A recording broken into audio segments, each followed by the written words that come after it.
So as I said, I'm going to show you how to paste the wall. Really simple, but I do feel I need to show you every step just so you know, even though you can probably work it out for yourself. But pasting the wall, just use a brush for the top. Now you would be pasting this wall without any paper there, so I've got to go right up to the edge, but you will be pasting a wall without wallpaper on. So I'm cutting into the edge of this paper just to show you for the purposes of the video. Okay, so I've pasted that edge. Plenty of paste, plenty of paste. Roll it onto the wall as if you were rolling onto the paper on the bench. One length will probably come to about here. You want to, it tells you to do it 2 at a time, but I do 1 at a time because I find that the paste dries out too quickly and I need plenty of paste on there. So that is 1 and a bit lengths.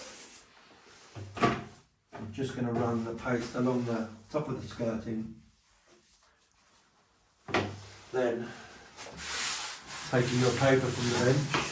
I mean, this way does save you having to paste on the bench, but as I've mentioned, I'm now papering with bone dry paper and I just don't like it. I like to work with pliable paper.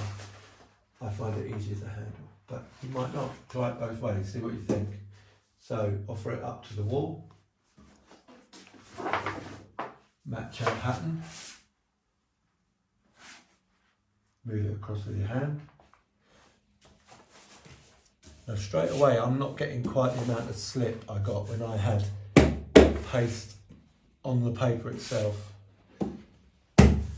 That's the noise we make when we bang it with the heel of our hand. You're not going to damage this paper, don't worry. A very thin paper, you could possibly crease it. You could even, maybe the really rubbish papers you could tear. But this non-woven strong paper, perfect. So that's my pattern match. Then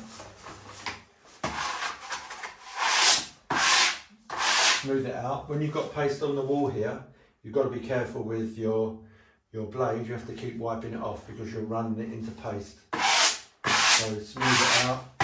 Anytime you run off onto that wall, just take the paste off. Okay, that's how you paste the wall and apply the paper.